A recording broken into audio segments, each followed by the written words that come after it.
Good afternoon, everyone. Andy Jacob here with the DotCom Magazine Entrepreneur Spotlight Series.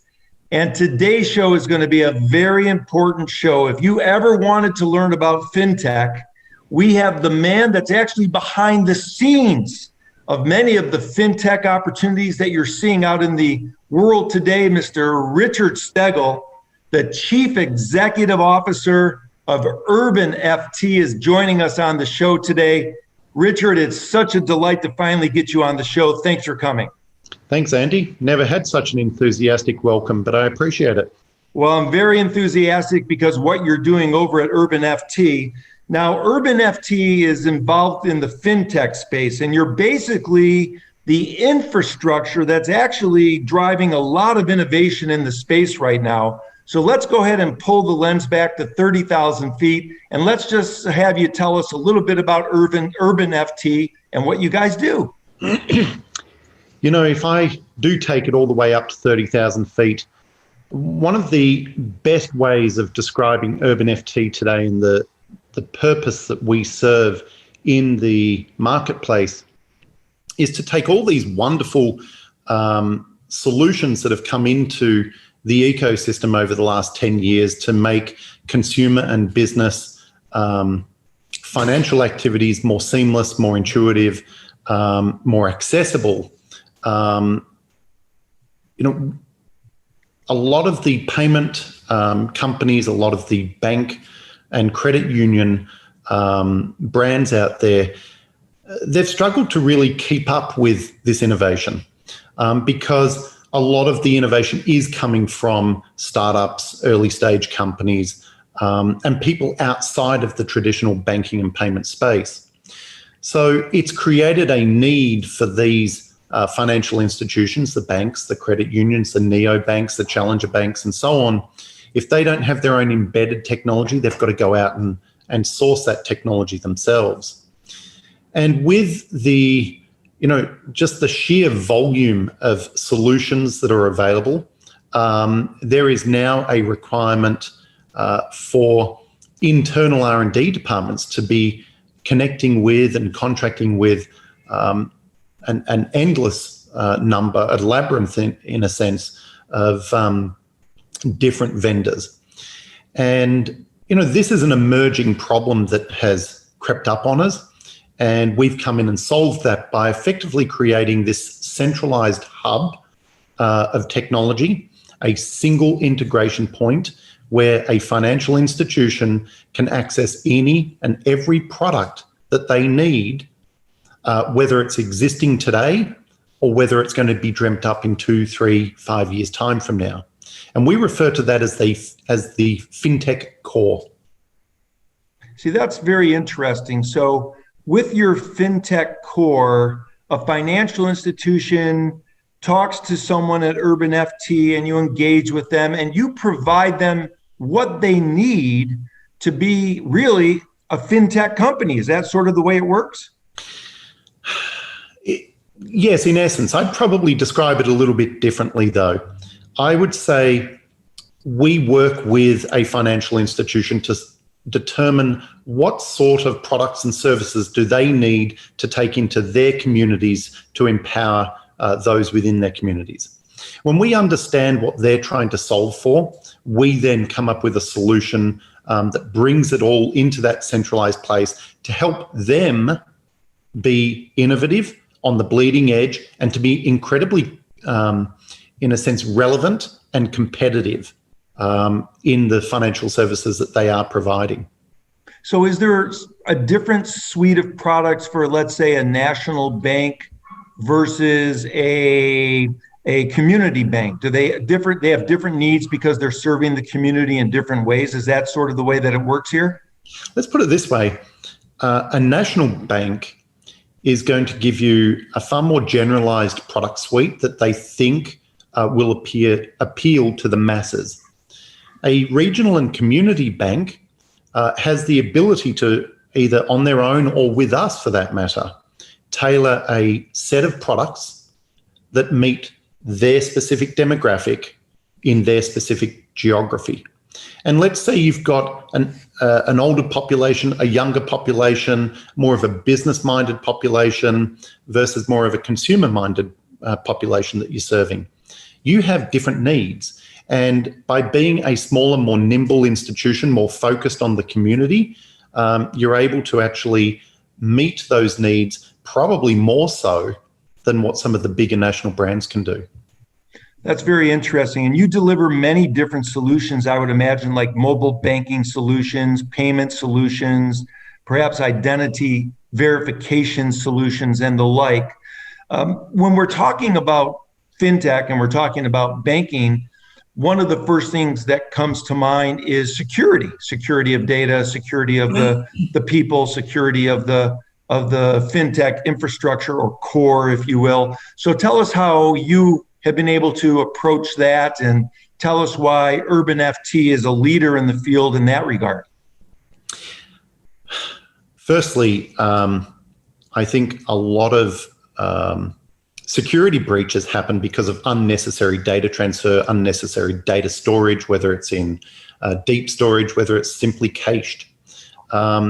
Setting your systems up in an archaic manner is ultimately what leads to the sort of scary things we read about.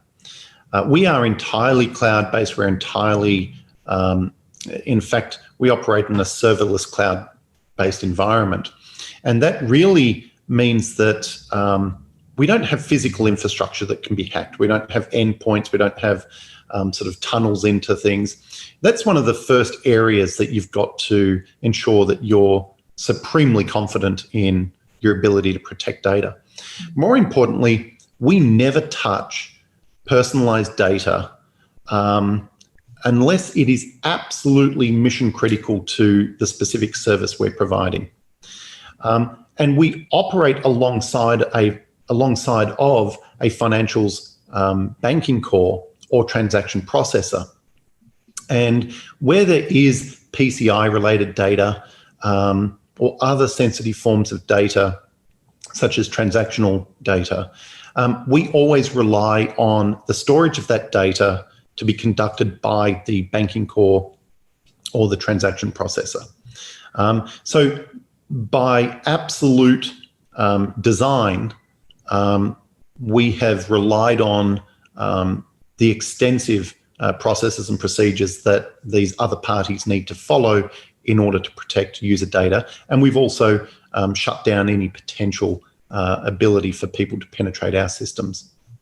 Wow, that's outstanding. And obviously the success of Urban FT and the companies and the banks that you work with is a testament to what you're able to do from a security standpoint. Now, if we look at fintech sort of in general, we see a lot of apps that are coming online. We're seeing a lot of different types of strategies for people to try and get in on this fintech revolution and help as many customers as they can, Richard. So if I was to take this out maybe 5 years or 10 years, and I know you've been doing this for many, many years and being one of the leaders in the field, where do you see all this going? How do you see fintech sort of changing the communities that we live in, and how does it empower people going out into the future? Firstly, I look at fintech and really appreciate the fact that it has changed the way in which we all interact with money. Like many people in business, as COVID came in, I was deeply concerned about the impact that COVID might have on our revenues, on our business, on the staff we employ. And, you know, through, I guess, good fortune and good luck and some good planning, we were actually very resilient to the impact of COVID. The main reason being everyone is interacting with their money in a digital manner now. And so whether it's the digital banking capabilities we have, the instant account opening, whether it's the digital payments, they're interacting with everything in a digital manner. And that underscores really where fintech is going. We had a discussion start evolving probably around 8 years ago. Every bank needs a digital banking strategy. Well, that's old news now. And if they don't have it, I dare say they're not really in business. But the new term that is out there now is every bank needs a digitization strategy. Everything from how to open business accounts, how to update signature cards, how to get loan documentation signed, basically how to do everything that that you might have once gone into a branch to do. And a lot of this change has come about because you see these neo and challenger banks. They're doing things differently. They have the embedded technology capabilities themselves. They are theoretically going after the market share that the traditional banks and credit unions have because they're approaching things differently. And as much as I think they're serving a very real need in the market today, and as much as I think they're serving the communities or the subsectors quite well, they still don't provide, for the most part, complete banking solutions. So at Urban FT, what we've done is we bring this embedded technology, all these capabilities that they need in order to be innovative. We've looked at what the neo and challenger banks are doing successfully. And we're really saying you don't need to lose out to the neo and challenger banks. You can actually deliver the same capabilities that they are delivering. Plus, you're supporting it within branch capabilities, in-person support, and you've got a complete banking solution. You have lending products, credit products, and that still underscores the real value that traditional banks bring over the non-traditional. But I think fintech has been something that's been tested and proven by the non-traditional, and now the banks or the more traditional FIs are saying, all right, it's time we catch up, and we're allowing that to happen. That's very interesting. Just from a personal experience, what bothers me with my banking, and I use one of the big national banks, is it doesn't seem to be as seamless as it could. For example, if I want to apply for a mortgage, or I want to apply for an auto loan, or I want to open up a business account, or I want to open up an additional business account, or get a credit card, it seems like there's right now a lot of steps still to get through to sort of do those types of transactions. Will there be a day when it becomes even more streamlined than what it currently is? There absolutely will be a day. And the reason there'll be a day is, one, I think the smaller banks have an opportunity to do it first, and they'll do it because they're serving the customer. The bigger banks will do it because they want to save money. And we look at really, the bigger banks are driven by creating year-on-year increases to the earnings per share and the net tangible asset backing per share. That's all that really motivates them. So they will do it for different reasons. The regional and community banks, they will do it because it provides a better service. But I agree with you, even simple things for us as a business. We also bank with one of the big national banks because we need that national presence because we've got offices across the country. With that said, my CFO is based in a different state. If we need to change a signature card, we need to be in the same place at the same time. Especially during days of COVID where travel isn't really as frequent. It's almost absurd for that to be the case. So both from a practical standpoint and also from a margin standpoint, you will see it. I think people's motivations for why we're seeing it will be very different. Interesting. Now, Richard, you hear a lot of chatter online, on television, in all the media about the possibility, especially now with the COVID pandemic, that maybe the old-fashioned dollar bill is going to go away. Do you see that possibly happening, and how does the banking system through fintech make that possibly go away, or do you feel that it's just going to be impossible for that ultimately to go away altogether? This is more of a philosophical discussion. I think there are different motivations. I'm sure the government themselves would like to see the dollar bill go away, because once everything's funneled through electronic channels, it's a lot easier to keep track of people's taxes that are due. I think on the other hand, the number of friends and colleagues that I have, and we joke about the fact that we just don't carry much money around with us now, because everything is paid for using your card. In the US, we finally caught up with tap and pay. We're doing so much with our in-app payments. It's sort of a rarity to be using cash. I think we're using it for tipping. I know I took my kids to an apple orchard a few days ago, and they only accepted cash.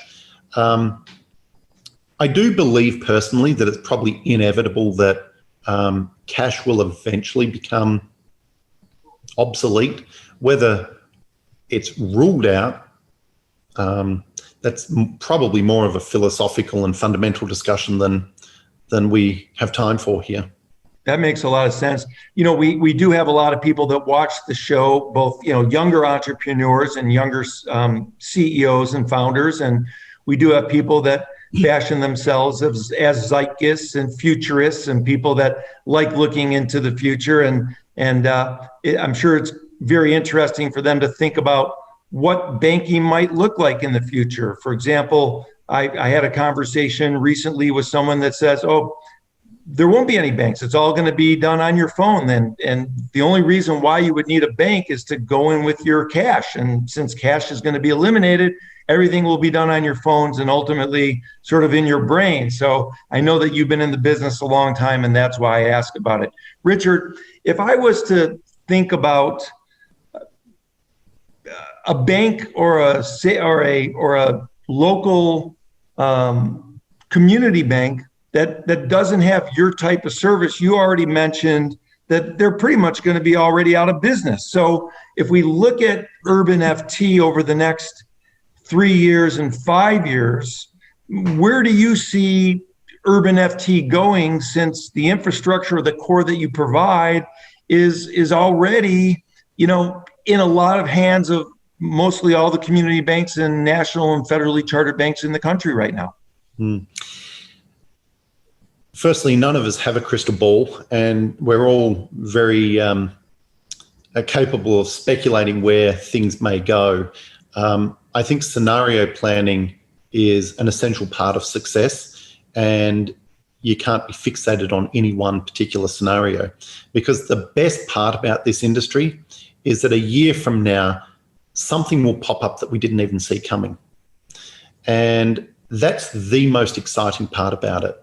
But the thing that we did to differentiate ourselves from nearly every one of our perceived competitors, and to ensure that we maintain a very strong and relevant relationship with our clients, is that no matter what it is that comes, our architecture is all about being able to ingest that new capability on their behalf and provide access to that capability through our platforms in a very seamless, streamlined manner.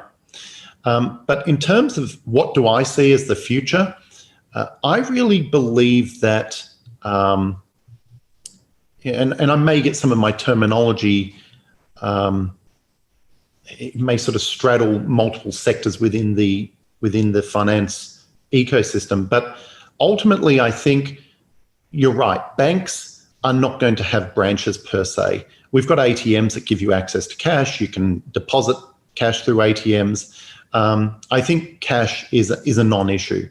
Right now, you've got branches for servicing, and ultimately you've got branches because banks only make money by lending money. Banks only make money by charging you interest on things. And as much as I think a lot of that will again go to the online model, think of it as banks such as Chase, B of A, Wells Fargo, having pods within shopping malls. And think of them as being quasi financial planners. You're going to go up and say, look, I'm looking to buy a house. What's my best option? I'm looking to refinance my home loan. What's my best option? And I do believe that banks will reinvent themselves and reinvent their service model to the point that they're going to consult with customers on everything outside of transactional banking, because they need to consult, because they need to have that personal touch so that you borrow from one bank over another. So I think we'll see transactional banking will not need any form of physical presence, but merely because of the business model, they'll probably bring in some form of rebirthed service model. Well, I'm very happy to hear that, because many of the technologists that we speak with at DotCom Magazine, they talk about eliminating that personal touch altogether and eliminating the person-to-person advisory role. And I do agree with you. That makes a lot of sense. And the way that you said it with regard to the way they make money and what they're going to need to do from a consultative basis makes all the sense in the world. Now, Richard, I want to just turn the questioning to more of entrepreneurship and leadership now, if you don't mind, because we do have a lot of younger CEOs and younger entrepreneurs that watch the show, and we try and impart some wisdom from some of our more successful CEOs, Richard. And I'd like to ask you, what is the single most important thing when you wake up in the morning that you're thinking about in order to continue Urban FT to continue to the heights that you've already been able to attain and reach even higher heights? What's the thing that makes you get going in the morning? You know, I might actually take a step back from that, because I think when you're an entrepreneur, especially when you're a younger entrepreneur, and I've been a younger entrepreneur, it's very hard to ever accept that the idea you have might need to change because it wasn't the best idea to start with. And there is nothing wrong with pivoting, and there's nothing wrong with pivoting often. You don't want to spin yourself in circles, but you can't be too proud to stick to something that's not working. The second thing which I'd say is you have to be able to accept that you were wrong on occasions, and no one is ever right 100% of the time. You have to accept and embrace the mistakes you make, because when you can do that, those around you, those that you work with, those that support you, and those that, frankly, you're going to need from time to time, they will respect you a whole lot more for being able to accept your failures, learn from them, embrace them, and sort of, in a sense, lick your wounds afterwards. And they will support you. And that was one of the things that I probably, I was painfully slow at learning that. So as I come back to the success of Urban FT, we've been able to pivot. We've been able to move with the times. I have a saying that my idea is the best idea until someone comes up with a better one. But I invite better ideas. You've got to start with an idea, but you've got to be open-minded to the fact that others are going to have better ideas. And when you hear that, you latch onto it.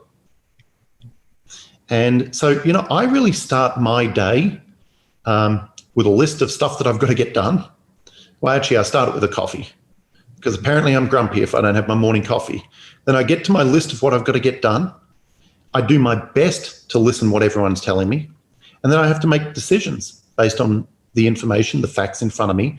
And I have to be conscious of the fact that in order to be innovative, you've got to consider everything, and you've got to make the best judgment call you can, generally based on gut instinct.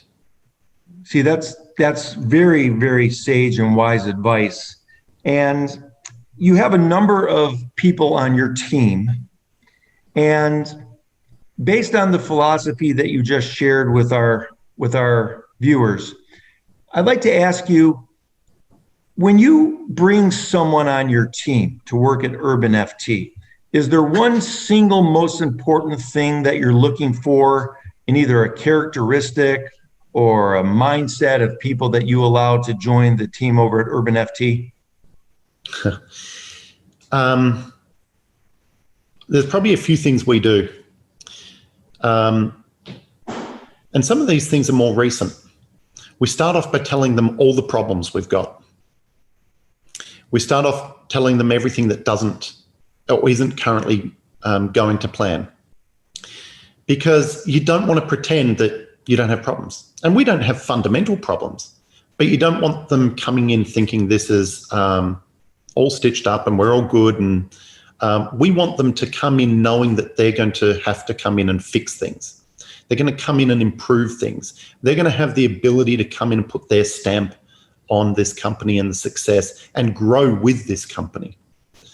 The second thing we do is, aside from skill or experience, we look for genuine dedication to the cause. Do they truly believe in our vision? And the best thing we can do is test as to whether or not they've been listening to us during the interview process. And then we ask them to articulate what their vision for this company is.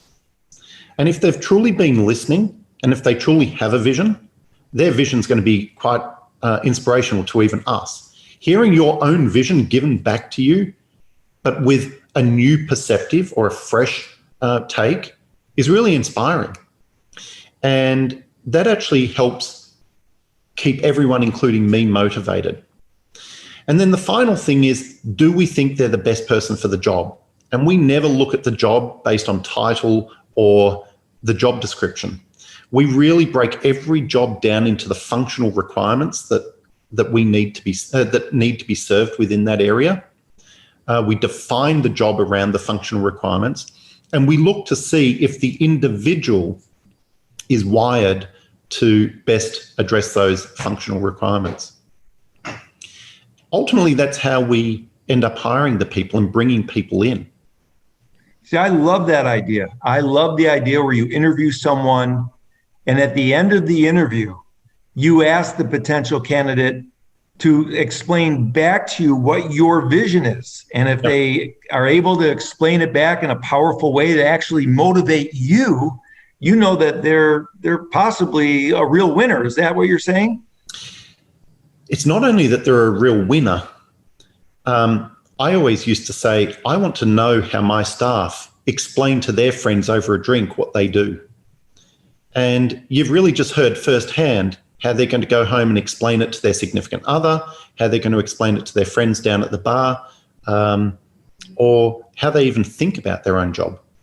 See, that's a real gem. I've interviewed a lot of entrepreneurs, a lot of CEOs, Richard, and that is a real gem. That's one that you need to write your own book on and base it all on that one premise right there. If we're looking at your success as a professional, Richard, is there anyone that you look to, or any books that you've enjoyed reading, or any mentors that you've had, or any companies that you look up to that you try and learn from? Because you need to have a source of inspiration yourself. So who do you go for that type of inspiration? That's an interesting statement because, 4 or 5 years ago, the number of people that would come up to me and say, I've been reading about jobs and I've been reading about, how Google was founded, and they're trying to mold themselves around the success of others. And it actually really bothers me tremendously to see people doing that. I categorically say I don't want to be defined by anyone else, or I don't want to follow anyone else's plan on how they got from point A to point B.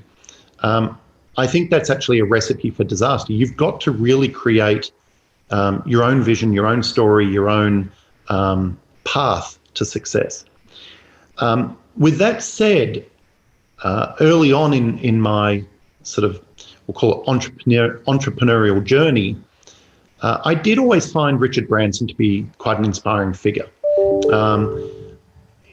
I think the thing that I liked was that he was willing to be provocative. He did not follow in the footsteps of what the sort of British corporate bureaucracy had lined up for most people back then. He went out with a very controversial brand. He first cornered records, and he moved into leisure and travel, money, and a whole sort of franchise of industries. I think the mistake that someone like a Branson made was that he sort of just maintained the status quo. He wasn't able to take that franchise and keep it modern and relevant.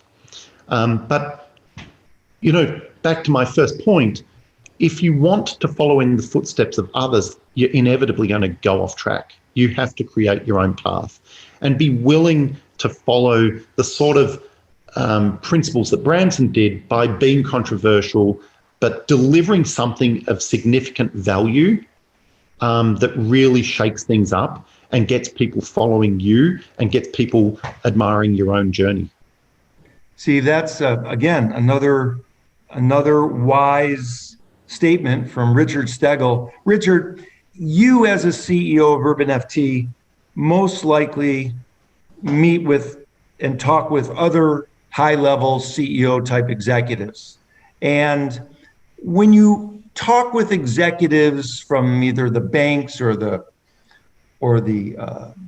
community banks that you're doing business with, is there anything that surprises you in your conversations with these higher level people that someone might not even believe? What I think, and I find, I don't know how to say this, I find it reassuring when I speak to a lot of the industry participants, people in the big banks. They spend so much time, so much money understanding where the pulse of the industry is and where it's heading.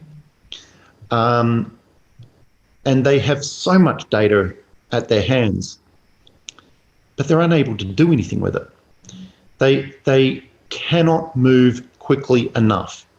They cannot even come to a decision on which way to move quickly, because there is so much bureaucracy, so many teams out doing or considering similar things that you end up with a clash of the titans.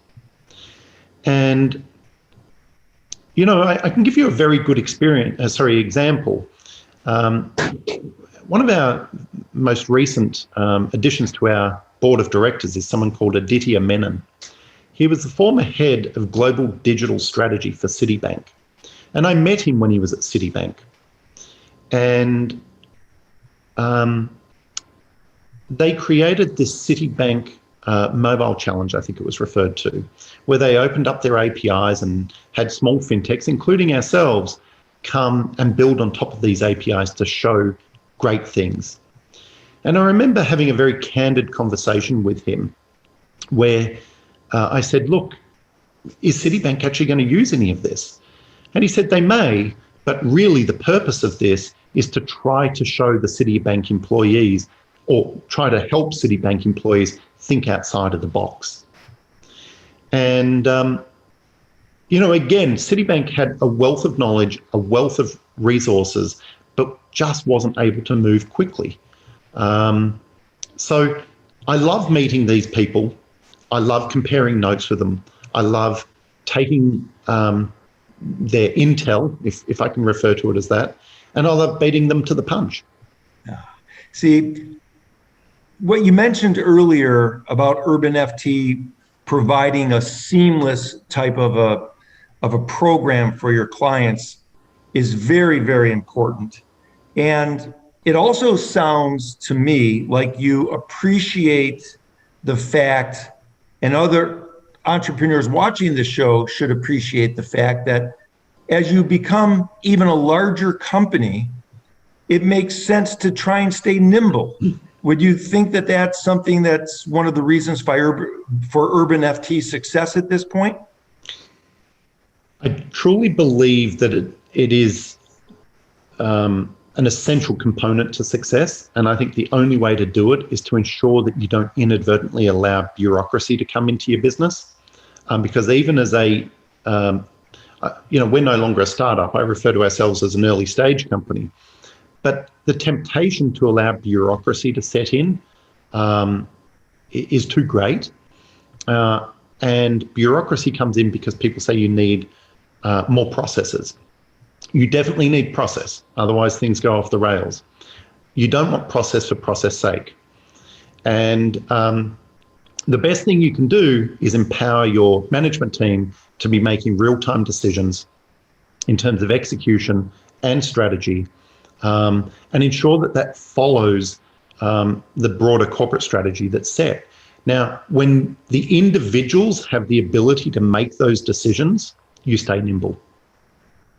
Richard, it's quite apparent after speaking with you on this Zoom interview that, you know, your reputation of being a thought leader in the fintech infrastructure business is well warranted. There's so much to digest during this call. You've given some very, very not only inspiring ideas, but creative ideas as well. And we really appreciate that. Richard, this has been well worth the wait. I know we've tried to get you on the show for a while and you fit us into your schedule. And I want to thank you so much for coming on the show today. This has been very enlightening, and I've learned so much just from speaking with you. I want to personally thank you for being on the show today. Thanks, Andy. I've really enjoyed it. And thank you for the support. You're welcome. Thank you.